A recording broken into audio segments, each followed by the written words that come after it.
Hi, I'm Daniel, and I'm the coordinator of Excel's Transfer Pedal. And I'm happy to host this new episode of our Excelcast today. And in this podcast, we'll bring you conversations about the benefits of demand driven innovation and the Living Lab approach for SMEs across Europe. And therefore, I'm very delighted and very happy to have two wonderful guests with me today that are expert in this area. One coming from an SME and the other operating a Living Lab. Welcome to you, Stefanie and Ingrid. Ingrid Adriaensen is the business manager at LiCalab in Belgium. And LiCalab, which actually stands for Living and Care Lab, as I've learned, uses Living Lab research to support companies and organizations in the health and care sector. Thank you, Daniel.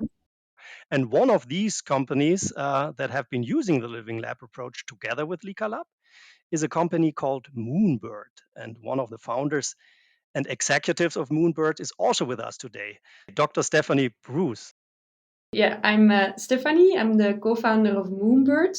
I have a medical background. I studied biomedical sciences. I have a PhD in pharmaceutical sciences as well.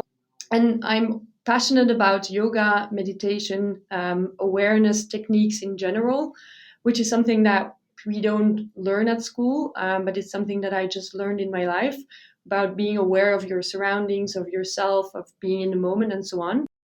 Thank you so much to both of you to be with us today. So Moonbird is a lovely name. What's behind the name? So what does it mean, and what is Moonbird doing? Moonbird actually is a living bird. And it's a particular bird that goes every year from Argentina to Canada and back.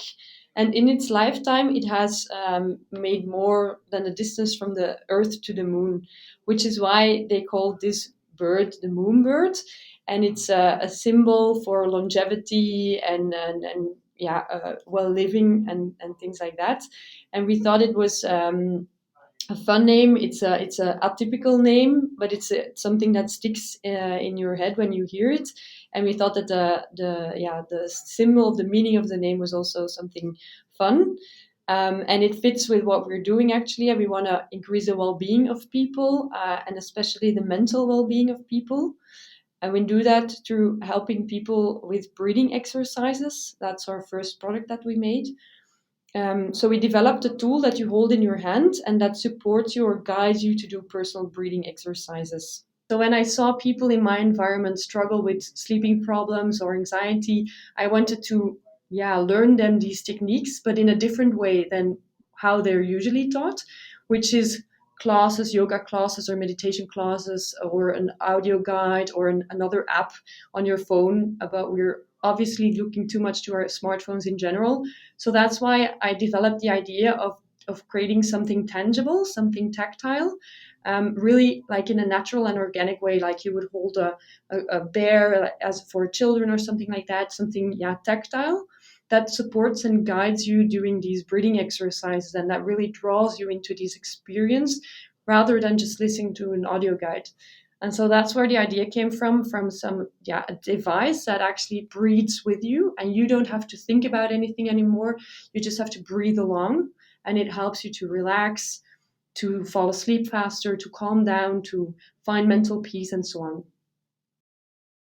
Nice, great. And why did you pick the Living Lab approach then? So how did the whole connection relationship started with LiCalab then? So I would be really interested to to learn from that. So when did it came to your mind that you just should pick a Living Lab and using that approach? Maybe you can share your experiences with us, Stefanie. Absolutely. So actually, Living Lab was crucial in the development, the product development of our tool. When we had the idea a year and a half ago, we just had an idea actually, and we wanted to validate whether this tool was working for people. So we wanted to test it. And when we were in contact with our product developer, he said, there's this project. It's an Interreg cross-care project. where they're looking for innovative tools to help people with sleeping disorders in a non-pharmacological way. So we were thinking, okay, we have a device that helps people to relax, which is also crucial when you have sleeping problems or insomnia and you have difficulties in falling asleep. So we applied for this project. And in this project, there was a combination of doctors, end users, a company, and LiCalab was the proeftuin is what we call it in Belgium, that supports the testing of the validation with end users and actually brings these parties together to co-develop innovations, which was what we were looking for actually. So that was spot on what we were looking for, and we initiated the project, we started it, and actually being in this project was really the start of Moonbird as well. Then we were like, okay, doctors are behind this project, end users will start testing the product and so on, and then it's a moment that we decided to really develop prototypes and start the company. Excellent. Wow, that's a good story. So Ingrid, what did you do then when they approached you? Yeah, it's so indeed. It started with a challenge from within an Interreg project Crosscare, where we were looking for companies that could contribute to solving the problem of sleeping disorders. And the meaning behind it was really also to build an ecosystem for this problem. So meaning a combination of technological solutions or non-technological solutions, because it was also the goal to combine two companies that could be integrated in the project, and then validate it really with pharmacists, with general practitioners, with prevention centers, with hospitals. So we were very happy to have Moonbird on board, together with another company that was more focused on building a platform with more psychological support. And then we agreed on a working methodology, how we could test, starting from the prototype that was already available from Moonbird and Farisa, the other company. Now, unfortunately, this was also exactly in the period when Corona was hitting us. So the target that we had was to recruit like 30 people to be integrated in the project for the testing. We managed to have finally 21 persons that could participate, which was already a good start, I think. And they gathered we got a lot of feedback from them, because the early prototype, Stefanie, that was not the final thing yet. We got a lot of input from these persons, and in that way, Moonbird, I think, got quite some tools to develop further. Great. So yeah, Stephanie, what was your experience? What did work well? Where did you see challenges? Yeah, let's share your experience. That would be great. Well, I think it's we're super grateful to be able to be in this project and to work together with LiCalab, because otherwise, as a company, you might not immediately test your product. It's something you might quickly skip, or you just say, okay, let's create something and we go to the market. So for us, the opportunity to first test it and validate it with both physicians and pharmacists and the end users was really, really helpful for us, because it allowed us to really gather feedback and still implement this in the product development phases. And we had a lot of small iterations, for example, on the application, things that were not clear, things that we should still elaborate. That for us seemed to be very clear because we were so in depth in the project. And then on the tool as well, people had ideas to make it more fun, or the movement being more pronounced, and so on. So we tried to implement this during our product development phases, and as well the input of the physicians for us was also really valuable, because as a company, maybe you don't have the interactions, or you don't have the network to be able to talk to them and get the input from this clinical field, which is, we're not a medical device company, we're a consumer product, but with a medical angle. So for us, that was also really useful to get their feedback on the device, because they're also a stakeholder when it comes to the mental well-being of people. Where's your market, your core market then? Is it Belgium, or is it also European, international wise?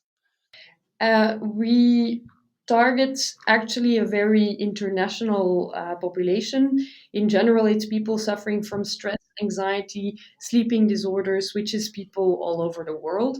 But we started quite locally. So we started now in Belgium, and now we will gradually expand across Europe. And then we hope to go to the US in 2022. Wow.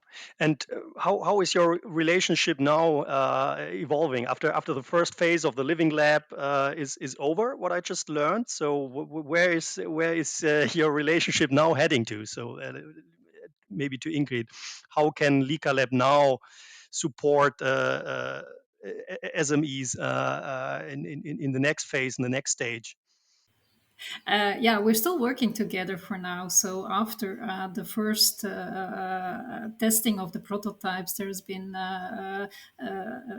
further development of the tool, and we are in a second round now where we will engage 40 more people to test the device.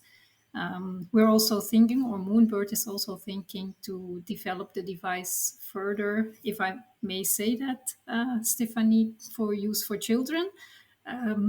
So that is also something that we are going to explore now for smaller children to use the device together with their parents. So we will do some co-creation sessions to see how the device could be adapted to this group of people. Great. Yeah, we were talking already about next steps, Stefanie. So, what is your perspective on the next steps? Your vision. What's up next with Moonbird? Well, I wanted to first compliment what Ingrid was saying. We really liked the setup of working together, because doing these user tests, it takes a lot of time and resources and energy from you as a small company, as a startup. You don't have enough time to do everything you want to do and so on. So we were very thankful of being able of this setup and working together with them. And besides just that, we also really have a good connection, I think a good energy. The people from LiCalab, I think, are also happy to work with the moonbird tool and so on. So this setup for all parties, I think, was very positive, and this is why we indeed decided to keep on collaborating together now in a second study, and actually indeed we're setting up a third one. So that, I think, tells a lot about how we experienced this.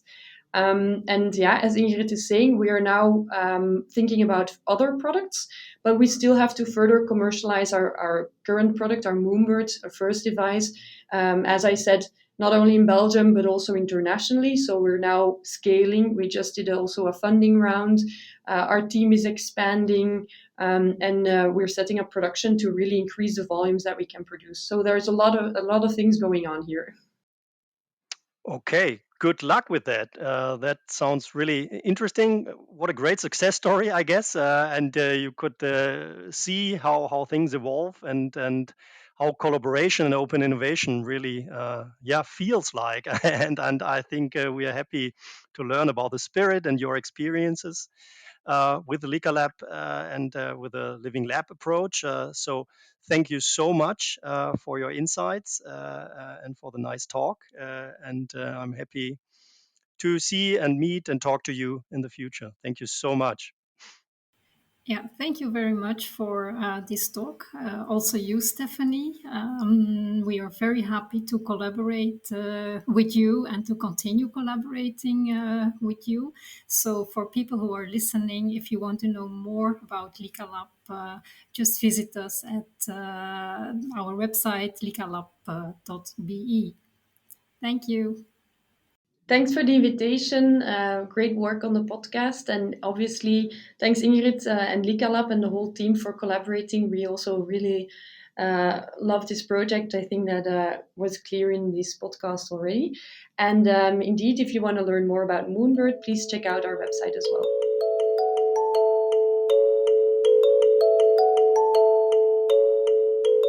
Thank you to Stefanie and Ingrid for joining us for today's episode, and thank you, of course, our listeners for joining us as well. Be sure to check the show notes to see where you can find more information about Moonbird, LiCalab, Interact Europe, and of course the Excel project. And ExcelCast is created by myself, Daniel Buhr, as well as Sandra Evans and Christine Hopkins.